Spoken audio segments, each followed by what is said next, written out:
Alright, let's get this. Ooh.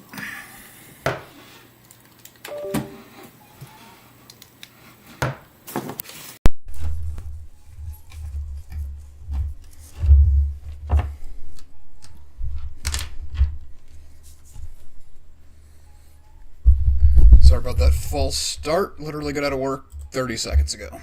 So let's get this rolling. I'm excited to get into this. We're going to switch over our editing Monday live streams to some gaming Monday live streams. We'll do some editing here and there, but at a point it kind of gets to be more of the same.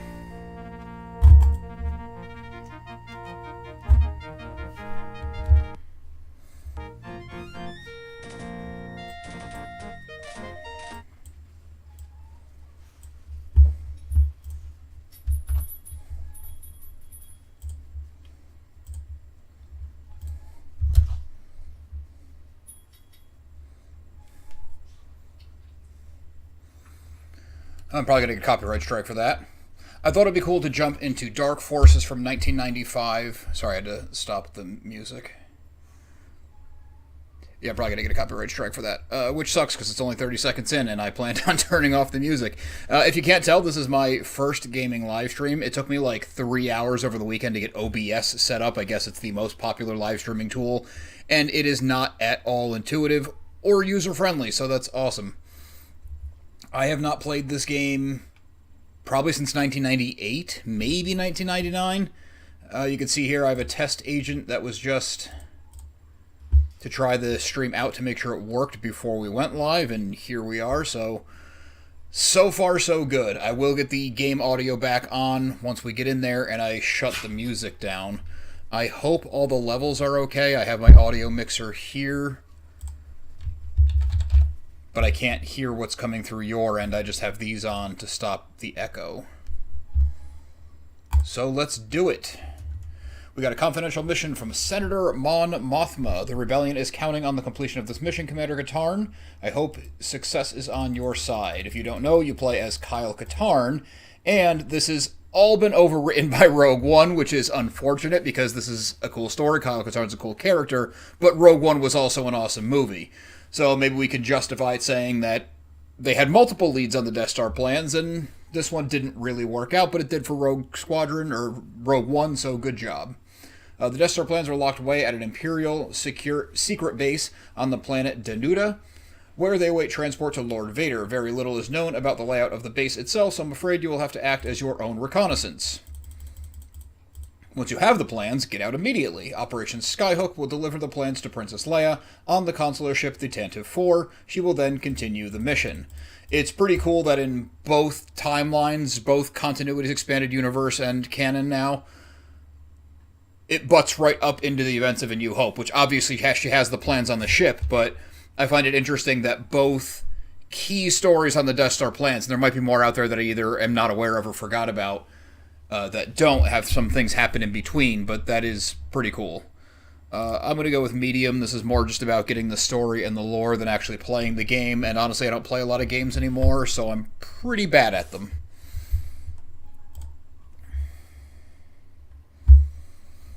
I forget the name of Kyle Katarn's ship. It's a little embarrassing. Alright, so we got our configuration. I guess I should have came in and did this. Oh, look at the graphic details. Maxed out. Yeah, good job, computer. I probably should have came in and did this before launching. So we'll just turn everything down a little bit so that I'm not shouting over it so you can hear me, and the music just has to go. I probably already got hit with a copyright. It'll be a claim, not a strike. A strike can really hurt your channel. They could take it away, where a claim is more just, I can't monetize it, but we're here to hang out and play games anyway, so I'm not really concerned about that. Alright, here we go. It's essentially like the Doom engine that id Software made. If there is anyone in the chat... Oh, it says sign into chat, so...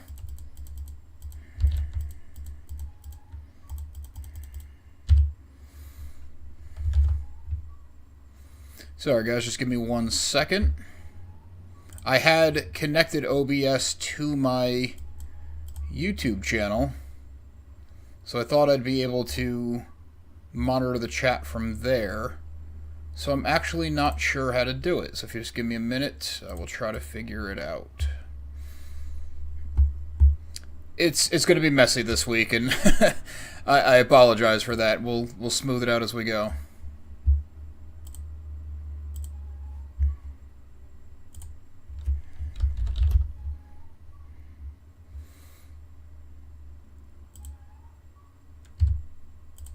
Alright, so I can type it in here. If anyone comes in and wants to talk, I'll just leave this open to keep an eye on it. Oh, this one's embarrassing. I have no clue what I'm doing, and that is very apparent. So here we can get some game sound going. Now that the music is killed, bring this bad boy back up to full screen so we can appreciate the 1995 graphics. I mean, I feel like everything's a little bit loud. Even with it being these old... is this 32-bit, I would guess, graphics? I kind of appreciate it. I'm getting a nostalgia hit. If you didn't play this game as a kid, maybe you just think, why are you playing this old dumb-looking crap? But I really liked these as a kid. Never had, like, a gaming computer. Didn't know it was such a thing, if it even was in 1995. But this is pretty cool. I don't know if I'll feel that way after an hour, because to me, nostalgia only goes so far, and Star Wars has a special place in my heart, nostalgia-wise. I don't know about playing games from 1995, but we are going to see this through. There is no aiming reticle to where you're aiming. There is no looking up and down. It is just side to side. They do have the AWSD keys for movement. Spacebar is jump, so that is all... It all tracks. I don't know if... I got this through Steam, so I don't know if that's all set up to be a more modern thing. I obviously don't remember what the controls were when I was 10. So this very generous aim assist is going to make me look like I actually know what I'm doing a little bit.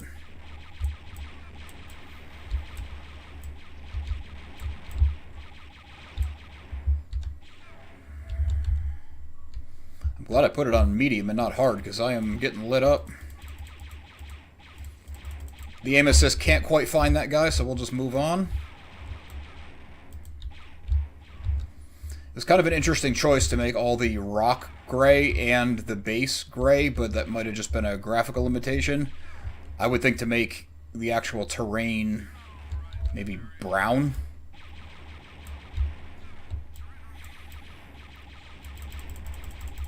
Looks like there's open space above us, so maybe we're just on an asteroid or a moon.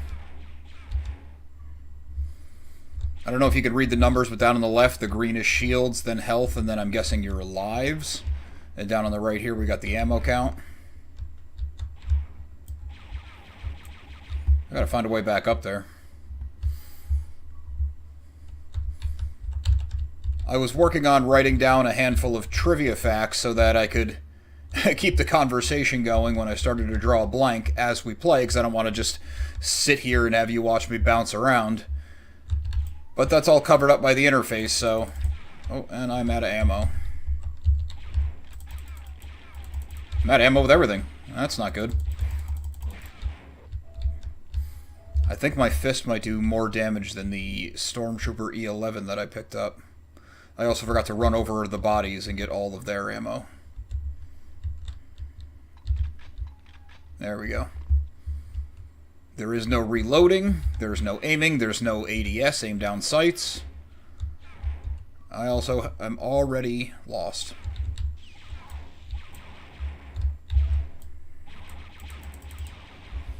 I thought the door had to have a control panel used next to it, because the first door, the only door in the game we've interacted so far, did.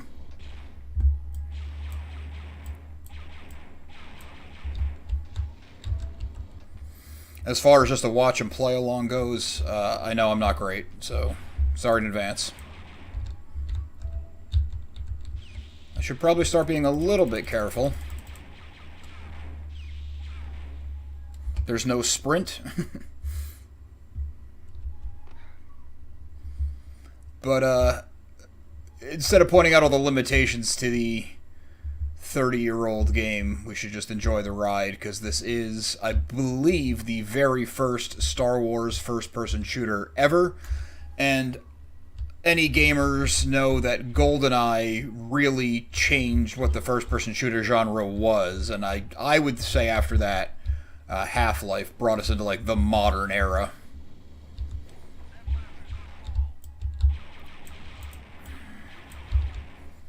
Maybe it's just grouchy old man at this point, but I feel like first-person shooters kind of hit their peak, and they're coming down a little bit with, like, Call of Duty used to be such a cool franchise, and I really like Battlefield. And even the new Battlefield that came out, Battlefield 6, I do like, but I just can't keep up with the people dolphin diving through the air and running and sprinting and jumping 15 feet up. I'd, rather it feel somewhat realistic, even though it's a video game. I don't need all the carnage and everything, but... And for any young people who play those games competitively, I probably do just sound like an old man whiner.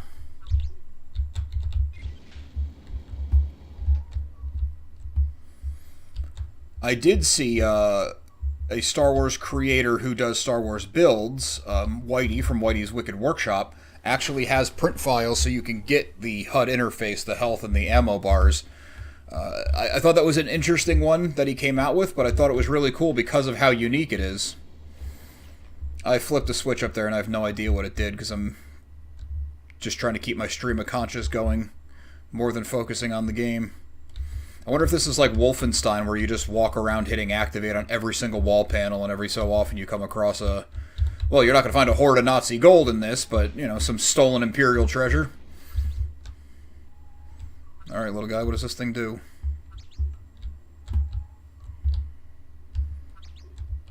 Got this mouse droid that won't shut up, and I can't shoot it because I can't aim down. I mean, it did something over here. There we go.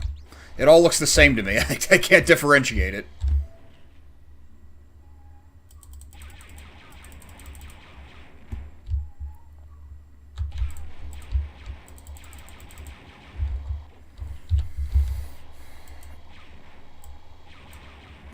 Guy's got a short attention span.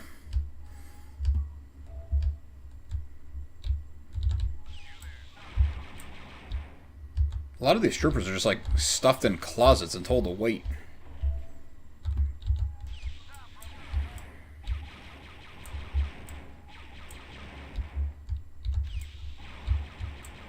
Oh, I'm about to die.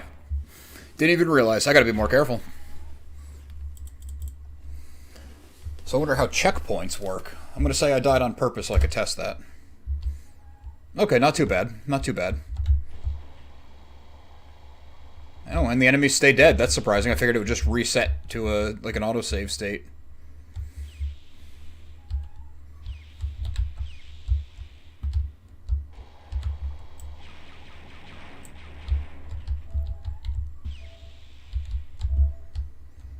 Even trying to think to play it more strategically, like, how?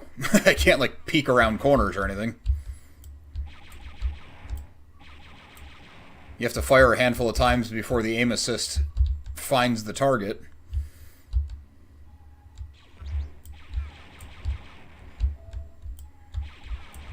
I just hope there's levels and it's not the old school type of game where once your 3 lives are up, you are back to the beginning of the game and try it again. But we'll see. We're going to get our way through this one way or the other.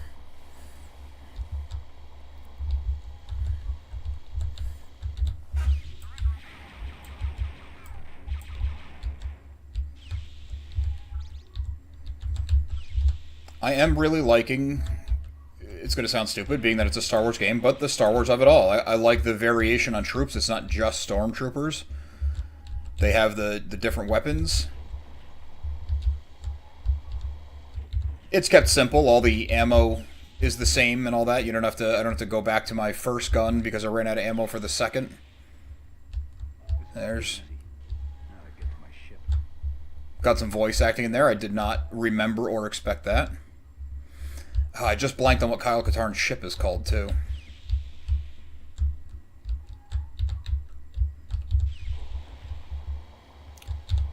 Being that I'm a Star Wars lore channel, I should have done a little bit more homework before diving into this, but it took so long just to get the stupid software to work. I also can't remember the last time I played a PC game, so jumping back 30 years makes sense to me. Is that my ship? Backing up? Yep. So I guess I got a droid companion. I really have little to no memory of this. I'm also not sure how to get on it. Can I win the game now?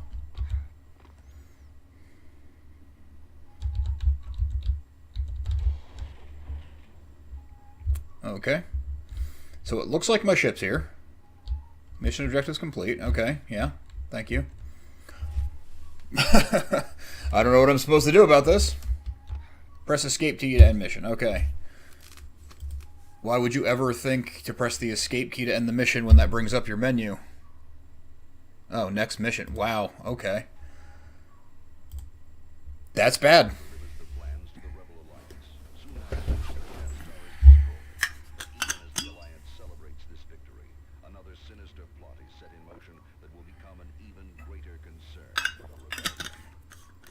I know this came first, I respect where respect's due, but I think the Battle of Scarif was a little bit more intense.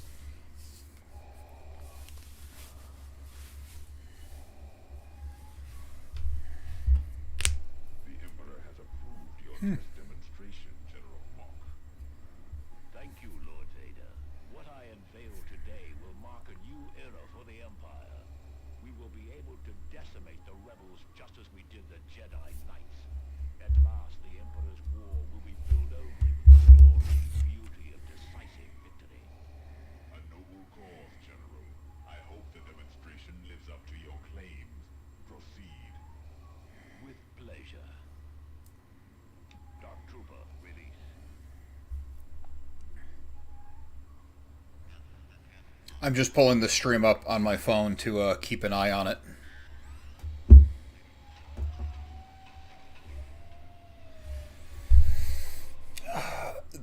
I don't remember if this is the first appearance of the Dark Troopers.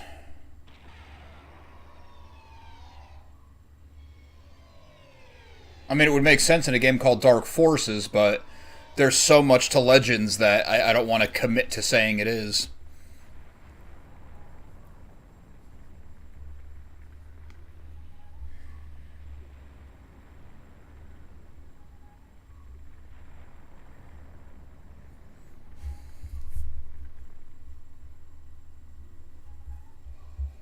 Very impressive, General.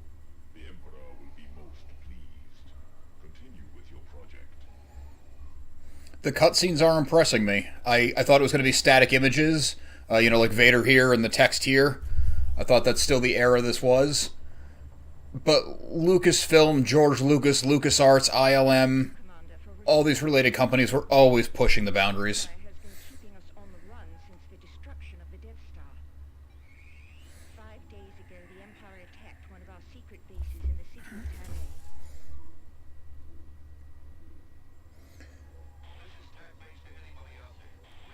I remember as a kid getting games like this and getting these peeks at characters from the original trilogy that are on screen for hardly any time at all. Like Mon Mothma's a fully fleshed out character now. We don't know where her end is going to be, but we know her beginning, we know her sacrifices. Genevieve O'Reilly did such a good job bringing it all together. Then we have novels, even Akbar we have more backstory on. We see him in the Clone Wars. But at the time, just any little look at a character like a Mon Mothma was just, as a kid, I couldn't get enough of it. It blew my mind that there was so much more out there when, as far as I knew, there would only ever be 3 movies. So I have to give it up, of course, to the expanded universe for just keeping the stories going and letting people be involved. It's incredible. Supplied us with information on the development of a new Imperial weapon. Those sounds you heard, we believe, come from that weapon. A new type of stormtrooper, the Dark Trooper. Okay, so this has to be the first appearance. That can take out a rebel base that quickly? I should have kept working for the Empire. The Rebel Command is not taking this lightly. They have authorized me to hire you to find out if there is a threat, and if there is, to to shut it down. That is, if you are still on our side. This could be interesting. I was almost waiting for a text prompt to come up to let me choose his response the way it paused. I want Jan Ors as my mission officer. Certainly. Then I will let Jan brief you further on your mission objectives. Thank you, Commander. And may the Force be with you. I've really been liking the Jedi Survivor, Jedi Fallen Order games. And I know it's not popular to say, but I did have fun with Outlaws. I got it the day that massive patch that fixed like all the really bad broken stuff came out, so I had a good time with the game. It wasn't groundbreaking, it wasn't some revolutionary thing, but it was fun. But I wish they would get back to making not online multiplayer focused Star Wars story driven games. So I'm guessing this is Jan that he was just talking about. It's good to see you, Kyle. Good job on Operation Skyhook. The Rebels were very impressed. Now it's back to mission hopping, just like the old days. Rebel Command has made... Oh, sorry. Rebel Command has made a brief reconnaissance of the area, and it's swarming with Imperial activity. The power is still down in the city, so some of the systems are going to be down as well. You'll need to find the main hydroelectric power generator and get it back online. The Empire usually gets sloppy after a major offensive, so we may be able to find evidence or leads about this new Dark Trooper we've been hearing about through Crix Maydeen. His contacts inside the Empire will help us follow up on anything you may could pick up. Good hunting, Kyle. So now I have to find and restart the hydroelectric power generator, find some clue to the Dark Trooper, return to the landing area. Can do.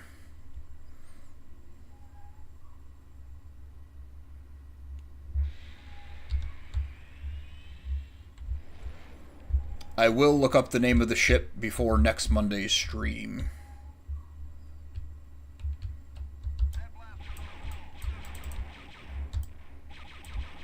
Waste no time, let's just get into it. Now, you gotta go mid-range with it. If you're too close, it gets a little confusing, and if you're too far, it takes too long to find it. Got some uniform skeletons here.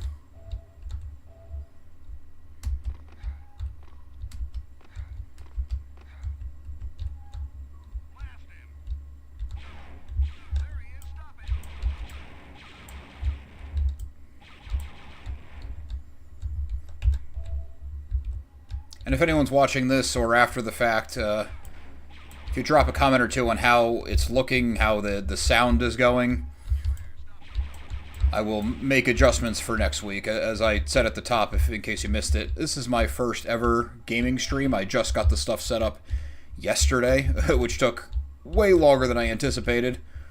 I mean, I'm having fun. I'm playing a video game, talking Star Wars, so hopefully we can keep doing this.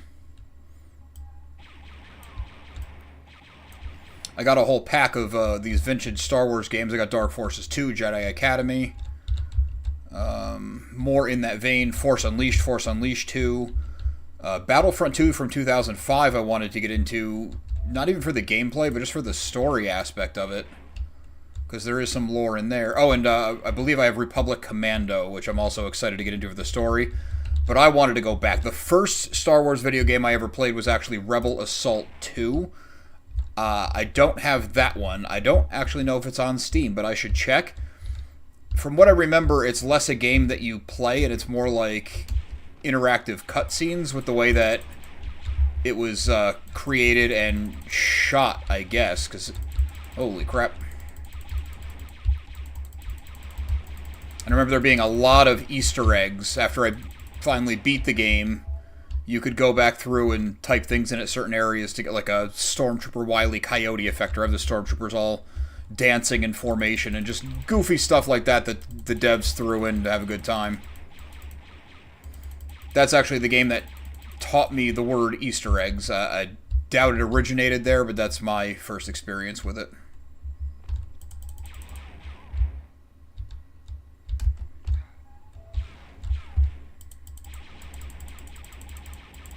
Yeah, see what I mean about the close range? He was just constantly going right by him. Why did they just leave skeletons everywhere? They got enough troopers to carry the bodies away. You really want to patrol and look at that all day? glad everyone in the Imperial Army is deaf. The whole base should be on me by now.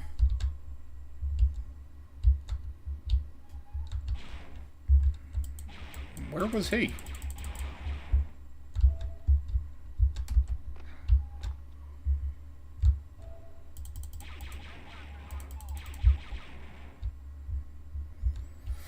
The voices actually come through pretty clear. The music, when I did the test run for the game, and you heard it very little bit in the beginning of the stream, probably just enough to get me in trouble. It sounds kind of cool, the way it's limited, but I don't think I could have it on the whole time. I mean, even in modern games, I'll put the music, if not all the way down to like 10%, because at a point, just the looping music is, I don't care how good the music is, like Star Wars music, I don't need to do the same minute loop for an hour straight. Alright, shields are doing good, health is doing alright, ammo's doing pretty good.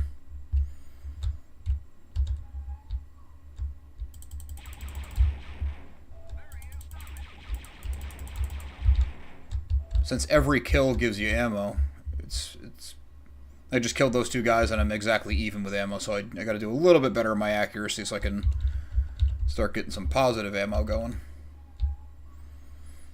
I do have a hard time differentiating where I've been and where I haven't, so...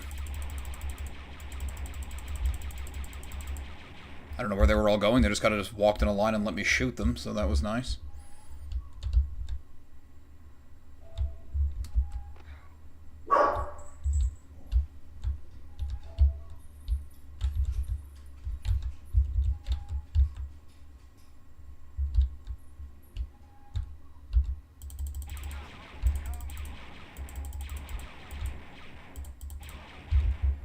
I even shot that guy and he didn't fire back.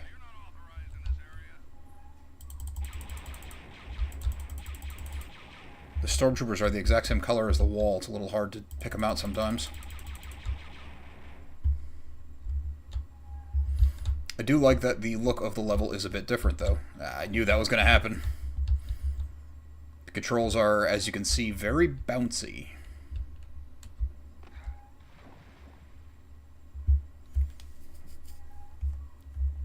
Very, very bouncy. So now I gotta find my way through all that again.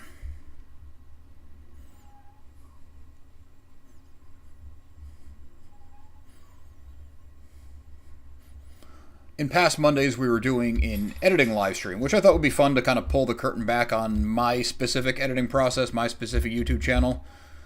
Definitely not the best editor on YouTube, and not even in the conversation, and I shouldn't be. But I've learned a bit. It's fun. I enjoy it. That's actually the part of the video making process. Well, I would say the second most. I mean, the research can get a little, can feel like school at times, but because it's Star Wars, it's never like, oh no, I got to go and read more Star Wars books and encyclopedias. But it can get to be a lot, especially when things get busy and like, oh no, it's I do three full-length videos a week and then shorts off of them every day. So it can pile up. I don't want to say it's like hard work because it's, again, making Star Wars videos. But the editing process is the part that I find the most fun. And every so often I like to change it up a little bit. Like when I do an unboxing, those get way less views, but I like to put more time into the edit just because it's not such a formulaic thing. And the lore videos, I intentionally do formulaic because it's kind of a branding idea. I want people who like the lore and are in it for the lore to come in and get exactly what's expected. I don't want it to be a surprise every time or, say it's over-edited and it distracts from the main purpose of the video. What would the point in that be? So as long as the lore is good and accurate and the quality is up, I'm satisfied. I hope that translates over for you guys. The one place where I really want to have some fun with the editing, I want to get my builder channel going. I have a whole Death Star room. It's the background of all my lore videos. I'd like to focus some time on that, but it's every time I feel like I have the time, something with the main channel goes on where I don't. And I was doing them in chronological order as I built the room, which looking back on it, doesn't really make any sense because, you know, you guys don't know or care what the chronological order of it was. Anyone who's interested in building a room like that doesn't necessarily need to know what my process was because their process is going to be different. But the thing on how to build the 3D effect panels is interesting. How to build the light up Death Star wall. What material do you backlight it with? How do you do the lighting? How do you diffuse it? That's more where the focus needs to be. So I started reframing everything with that in mind. The problem with that is I built that whole room before I had a Star Wars YouTube channel. I was doing some videos for my buddy's podcast, So Was Her Podcast. I still do videos for them. I make the shorts. Every now and then a long form. It's a pop culture new release podcast, and the YouTube channel kind of complements it. So definitely check them out. Cool guys. Funny show, and they're dedicated. They have literally never missed a week. They're always on the ball. They're always seeing the new releases. But anyway, so I was doing YouTube videos there, and I had a Star Wars YouTube idea in my mind for a while. So I recorded everything, but I didn't have my good camera down there. It was just all on my phone, and since I didn't know what I was doing, I didn't have even script outlines or loose plots or whatever, so it's just me building the room, and then it was backing up to my Google Cloud Drive. I have the, Google phones, and I even lost some footage because of that, because my Google Drive got full at a point, and I didn't realize I just kept moving forward with the project, trying to get the room functional. So there's holes in it, and I'm missing some footage, so I want to do the best I can, but I don't want to... I'm explaining that. I don't mean to sound like I'm making excuses, because I don't want to lean into the things as excuses. I want it to still be good videos. So I was making an outline process and trying to figure out a cleaner, better way to do it. Am I going backwards? I can't even tell. I mean, all these guys are dead, so that's the indication that probably says yes. So I'd like to do the builder channel with a cleaner, more tutorial aspect to it, so it can be a resource for people who either want to build full theme rooms, or maybe you just have a little side in your home office like this, where you want to have a light up Death Star panel over here, or I don't know if you could see it here, I built this hologram projector. I want to get all that kind of stuff up on its own channel. The golden standard to me on that one is the Smuggler's Room. If you haven't seen, I believe his name is Brian on the Smuggler's Room, even if you're not interested in building your own channel, go and check that out. It is the highest quality, most passion, most love build channel. And that's not to put down any other builder, because there's a lot of good ones out there. But to me, that guy's the gold standard, and that's what I would be shooting for. I just need to spend the time, I feel like I'm saying I need to find the time as we're sitting here playing Star Wars video games together, but we'll get there.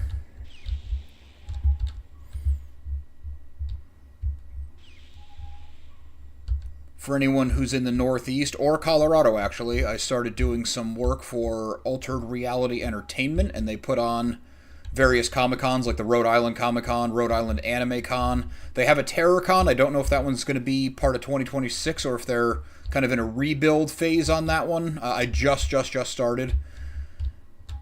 But that's been really cool to be able to work in pop culture like that, because my day job is more in the medical education sphere, and it's a very good job, great company. I have zero complaints, but it's not fun pop culture-y stuff.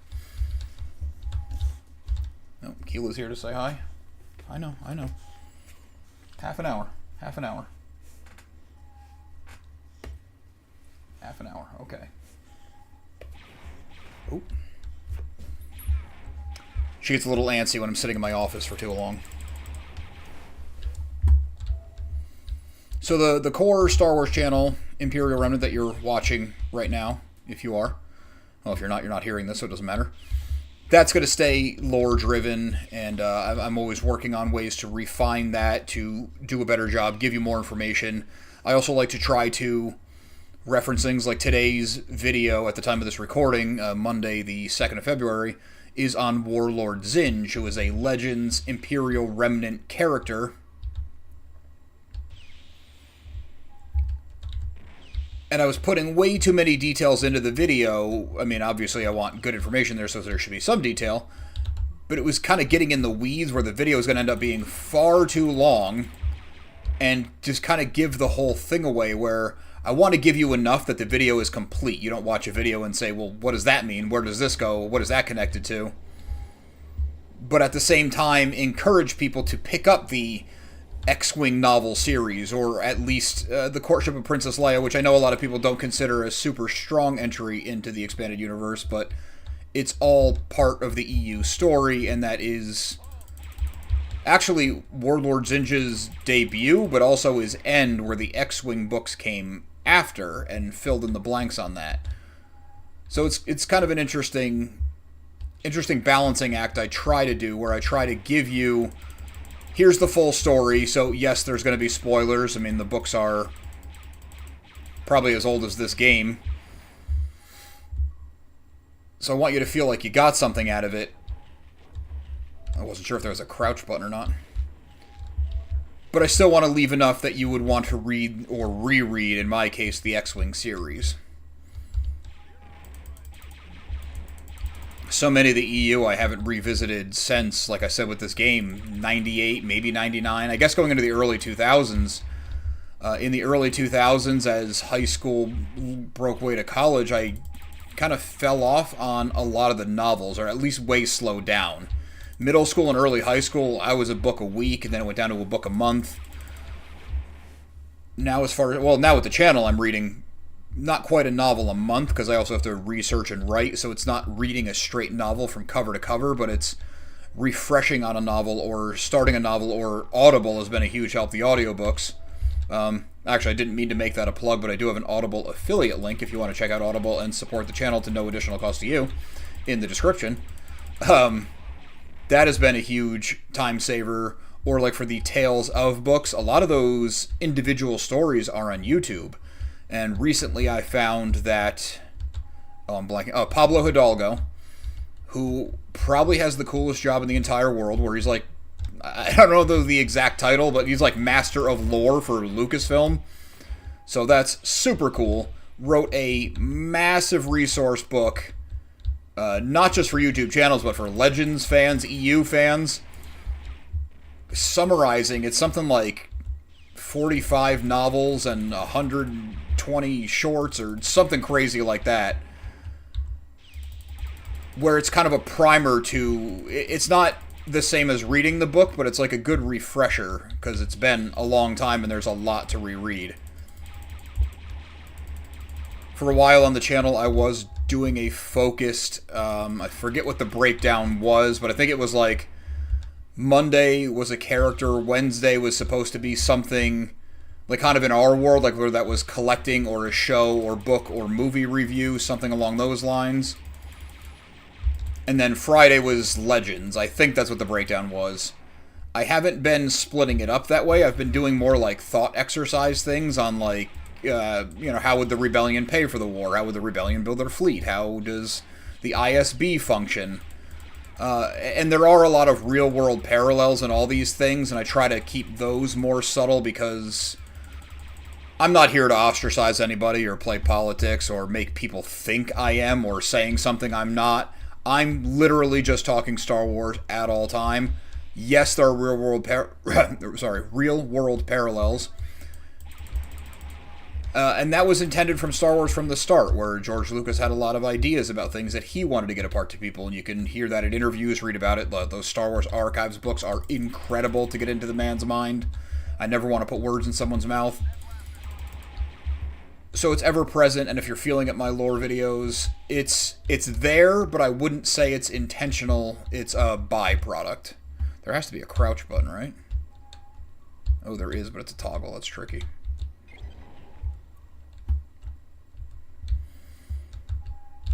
I forget why I went on that tangent, but that's kind of what I do, is tangents. If you've listened to Review Harvest at all, you'll know that I go on tangents.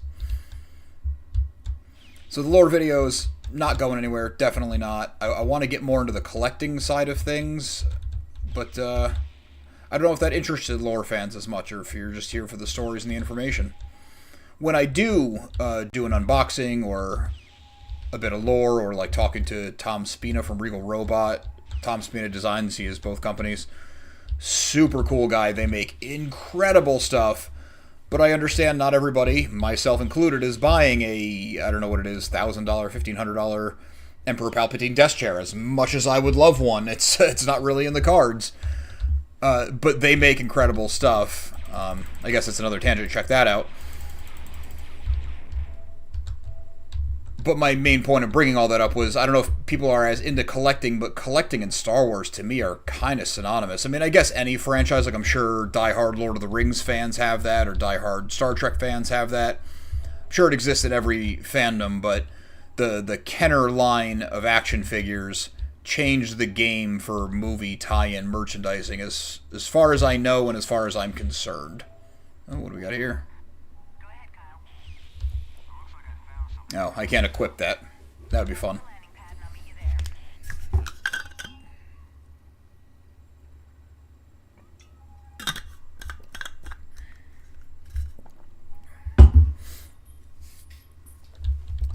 Ooh. Getting thirsty from talking too much. I work from home, so I'll go 8-9 hours without saying a word except for asking my dogs if they need to go out or want food. Yeah, I said the word. We're going to get it soon.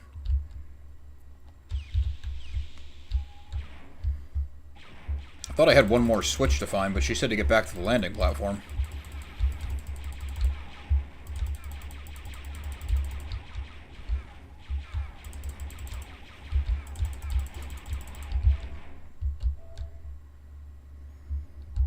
Alright, we're doing good on ammo. We're doing good on shields and health, too. Sweet. Looks like the aim assist doesn't work any better for the enemies than it does for me. Just trying to find more stuff to pick up before we go. I haven't found any secrets. I feel like secrets are a huge part of games like this, like Doom and Wolfenstein. I actually think I played more Wolfenstein than Doom as a kid and at my neighbor's house, because my parents would not let me play a game like Wolfenstein. I mean, killing Nazis is always a good thing, but I think it was more the gore, which is kind of hilarious to say at this point looking at the graphics, but in their day, they were a little bit concerned with gore and stuff like this.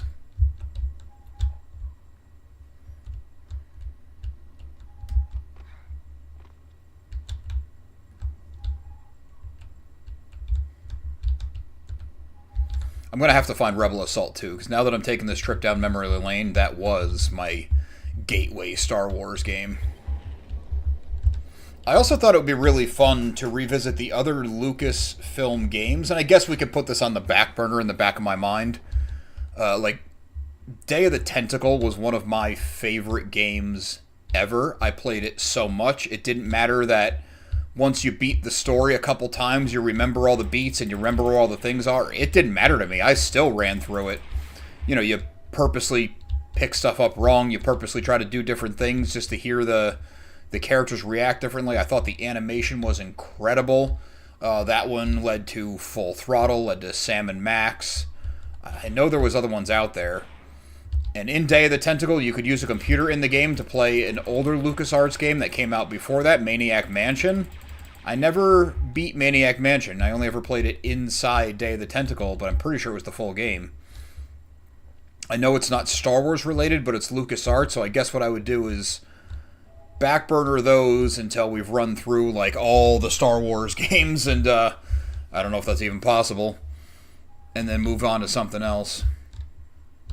But those were also very cool nostalgia hit memory lane games that would be fun to get back into. With a game like Day of the Tentacle, I wonder how much would stick. Like, once I got in there, I know right in the beginning you have to open the grandfather clock, and I mean, even that takes a long time to figure out, at least for me when I was a kid. I don't remember if there was clues to it and I just was missing them or something.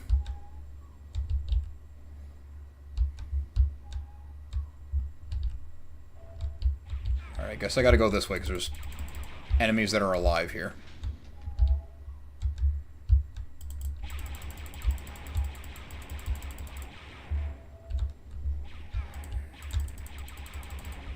It's a good thing Kyle Katarn has a personal shield, because I'm just tanking this crap.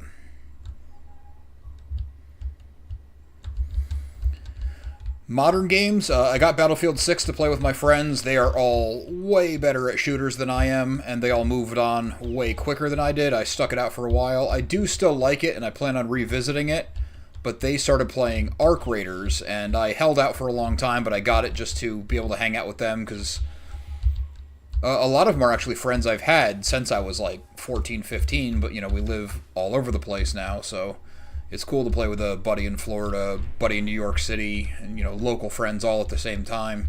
So that game's been really fun. A little tedious with the inventory management, but that's part of it. They call it an extraction shooter. I don't know if that's a typical subgenre in gaming now. I work online, I work remote, I run a YouTube channel. I do not really participate in any online culture. Obviously, Star Wars I do, but even that I keep limited. One, I never want to...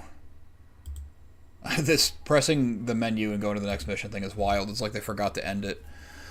I even had to back off on my online participation as far as Star Wars goes, because I don't want to accidentally steal someone's video or accidentally make a point and sell it as my own, but then a week before I did that, somebody else made a very similar video. So I don't even watch a lot of other Star Wars creators at this point, which kind of sucks, or I'll watch ones that I really like who cover somewhat different things than I do. For the first year or so, I didn't watch anything, which bummed me out, because that's really the only thing I used to watch on YouTube.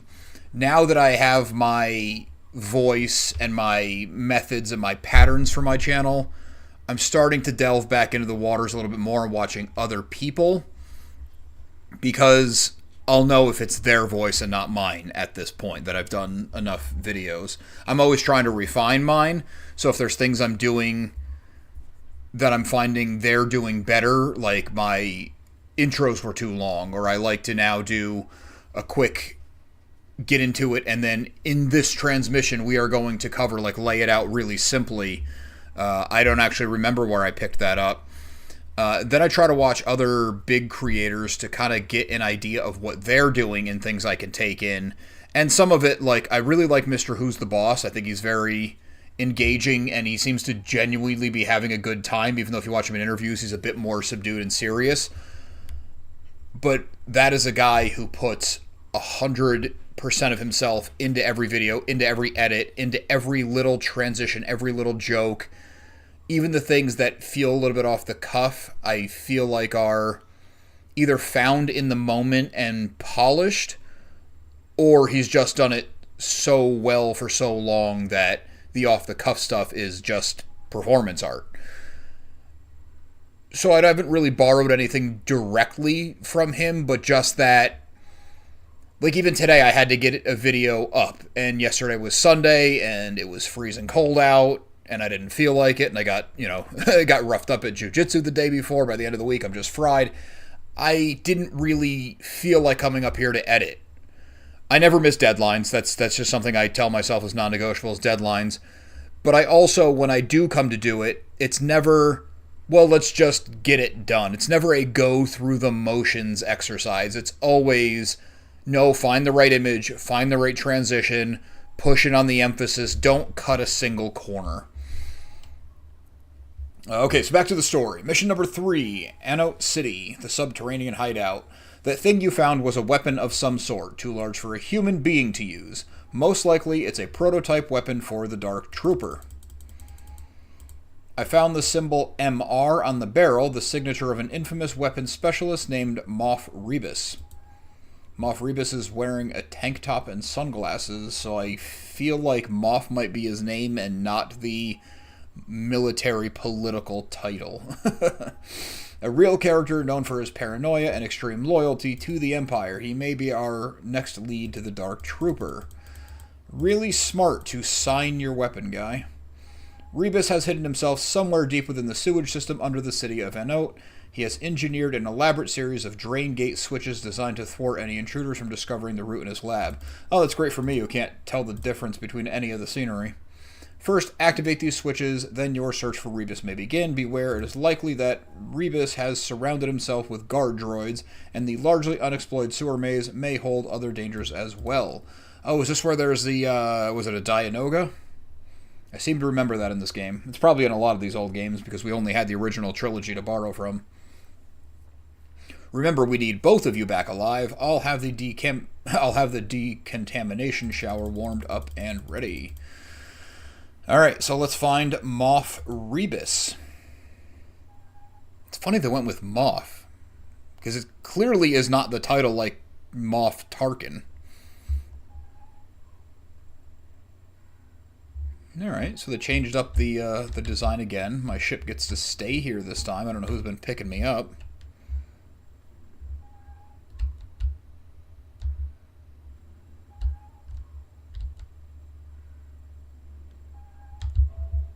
I'm a little shocked I haven't been attacked yet. Oh, my ammo carries over. That's nice. I just assumed I would start back at 100 or something. Oh, we got probe droid, interrogator droid.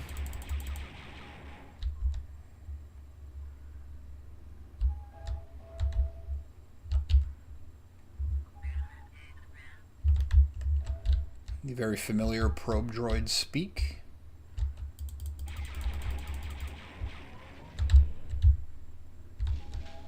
I don't know if the explosion would have hurt me, actually. I kind of want to run into one and find out. I would think not.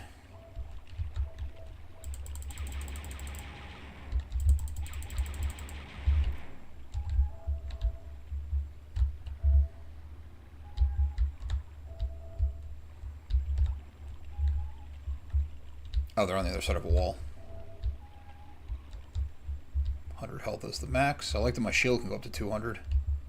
I keep checking it to see if it's bleeding down. You know, good would go down to 100 on its own. What shot at me? Where'd you come from? Yeah, I don't think the explosions hurt you. We're not quite there yet.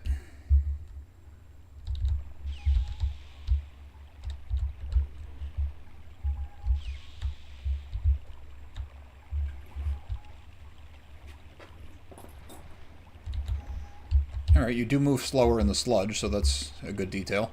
You can still jump pretty good, though.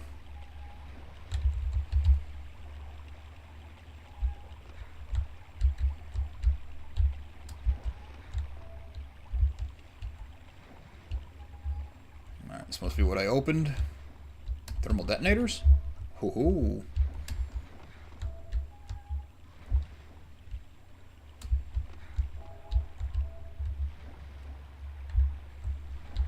Thought that might have killed me.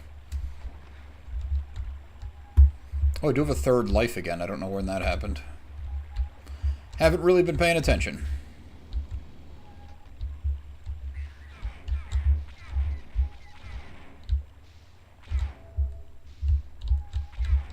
Oh.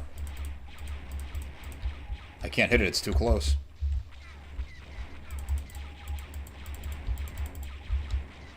Oh, this little tiny ball is going to be the death of me.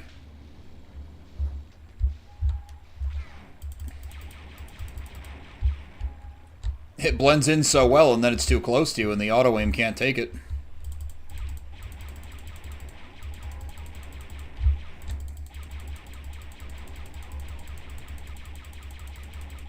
There, that made up for it. All the hits we took from that little guy, we got to destroy 4 bigger ones without any issue whatsoever. I like all these giant switches. I feel like I have to design something down in my Death Star room that requires a giant switch like that and actually have it function. I don't really know what it would be. I guess maybe to open the DVD cabinets, but I'd probably have to cut the walls apart.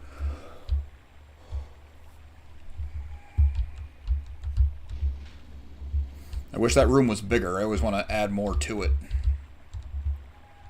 There'll be a lot of projects coming, like prints and stuff. I actually have the innards of a mini split because a mouse made a nest and destroyed the motherboard. So I have the motherboard with these cool, like, cooling towers and copper bits that we can...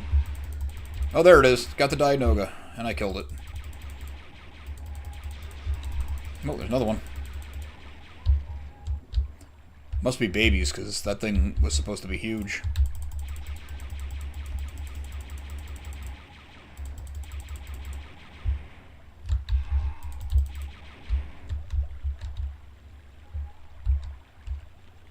I guess just keep moving. I can't see anything. Honestly, with the lights off, it's not that much different than with the lights on. It's just a different color palette.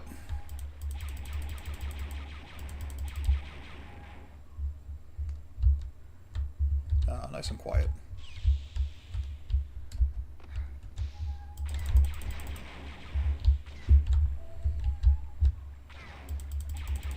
These little things are the hardest enemy in the game.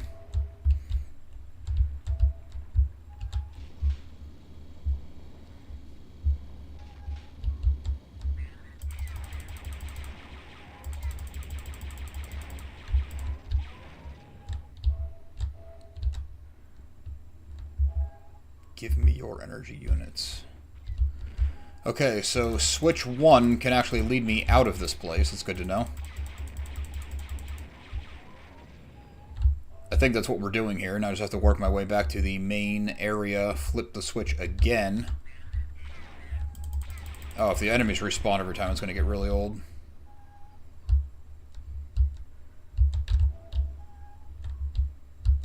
Especially if the enemies respawn, but the shields and health don't, because they will chip you down.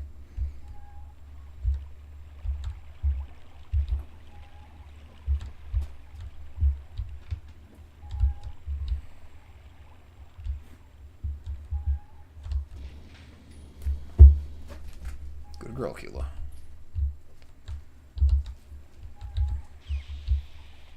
Alright, we'll try number 2. Even with headphones, the sound is not at all directional, which I did not think it would be. Being that this was a LucasArts game, it was probably stereo, because that would have been, like, the big deal in the day.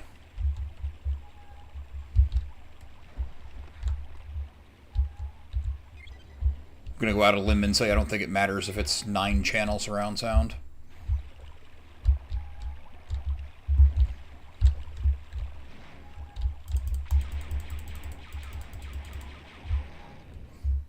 Tough to find them without being able to look up and down.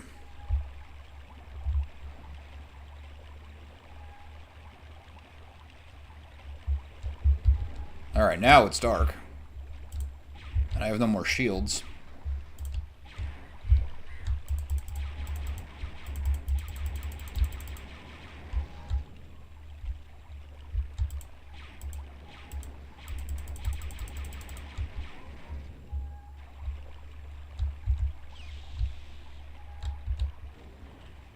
Should probably be looking for shields or something. Don't like the sound of that. Oh, the current's actually carrying me. Alright, whatever.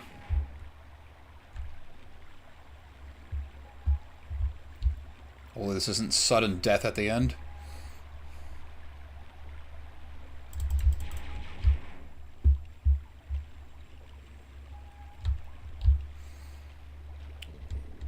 Probably should have just vamped, because I do have to go get some work done.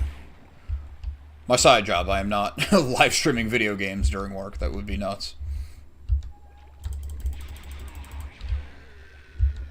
Also idiotic. Alright, so back to the main area. So switch 2, I'm thinking was a dud.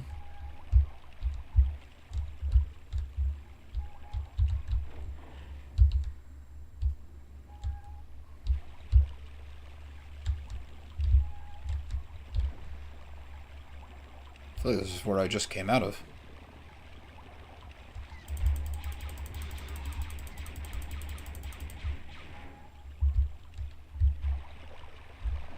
Thought I got at least one of those guys.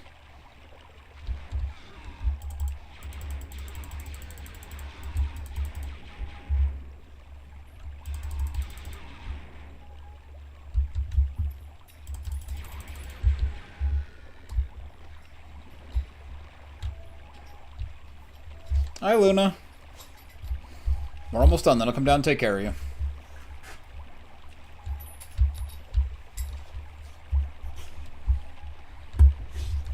I guess I'm not supposed to go that way. Oh, I actually don't know if any of the paths are a dud, because I have hit a switch in each one, so maybe it's just you gotta go through all of them. I was expecting it to be more of a maze, which I'm glad it's not.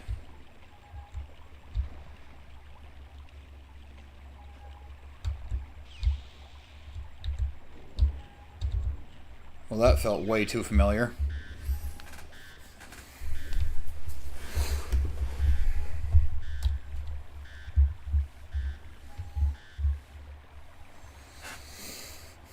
I did call this a hunt for lore, and aside from Rogue One overwriting all of this, haven't done a ton of lore talk, so sorry about that. Next week I will come in with a little bit more Kyle Katarn Dark Forces trivia. There was a remake of Dark Forces probably about a year and a half ago. Not quite 2 years, so my channel is just barely over 2 years old, and I made a video on it, which is why I'm bringing it up.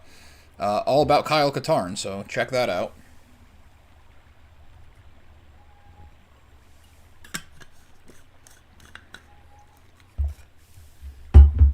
Want to keep everything lore focused.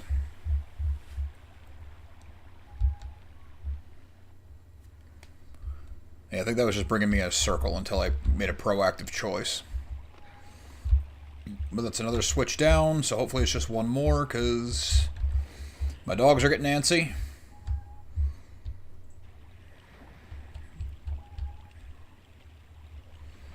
There we go. We'll take some shields.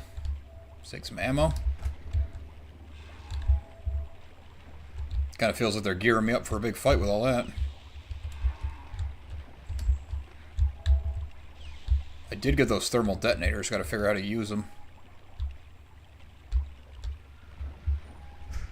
Oh, my wife saw them too.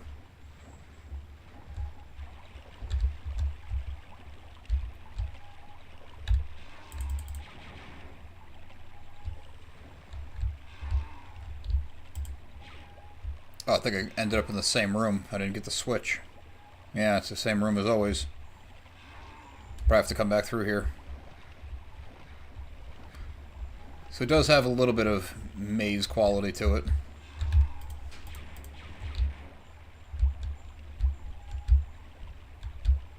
That's disappointing.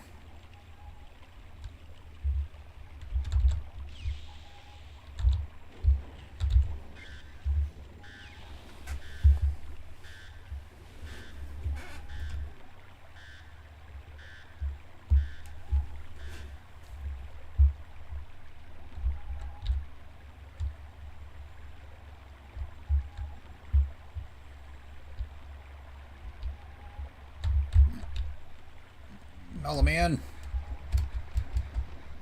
There we go. Just gotta hop.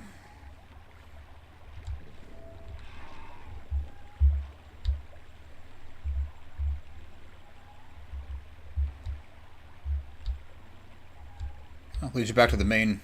Okay. Got some nice ammo upgrades there. Ammo pickups.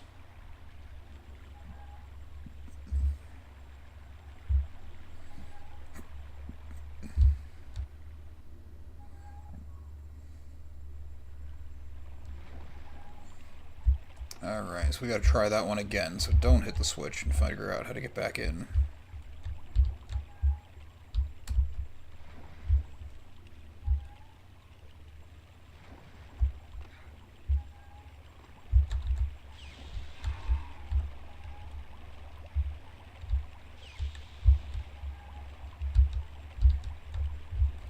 There is an enemy around here, by the time I see him, he's going back down.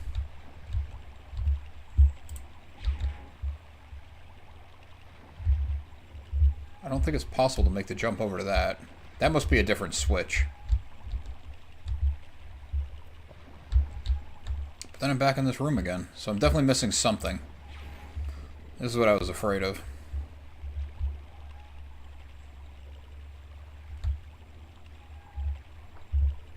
I think I have to do it all again. I'm missing something, that's for sure.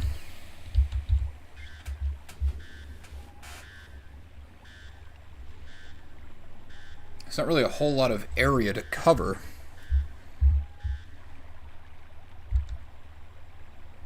I know I took the first left last time, so we'll stay in the main hall and look for another left or a first right. Just try to do this more systematically. Just been kind of cruising the whole time. There's that first left.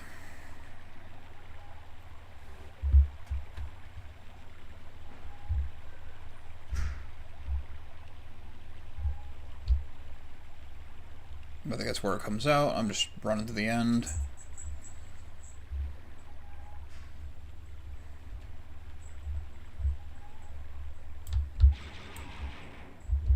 Alright, well there was an enemy to kill, so that's something. Oh, well I come back past that dead one all the time. Alright, one more time. Let's go.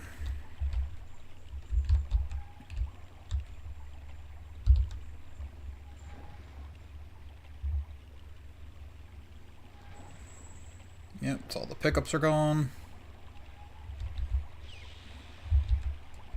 Alright, so maybe I'm missing something in this main first room. I don't see how, because it's just a hallway.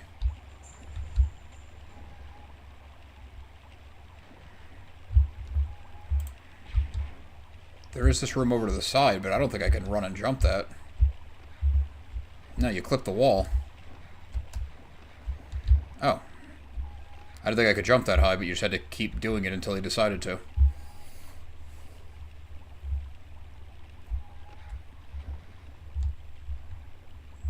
Which did nothing for me.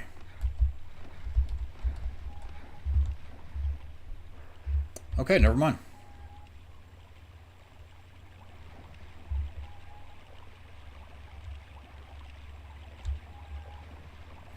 She's gonna dump me back out in that same stupid room, though. I'm just doing nothing.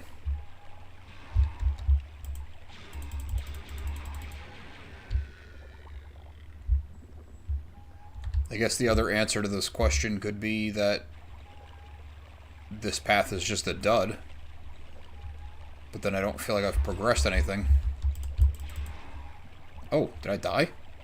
Full shields. Alright, that's fine. That is fine. We will call it here. Pick it up next week. So yeah, I guess... Let me know what you think. Should we continue this kind of series? Or is someone who's not good at video games playing old Star Wars games kind of nonsensical? But either way, this is just kind of a hangout, so if you did watch, thanks for watching. And the regular lore videos are still coming.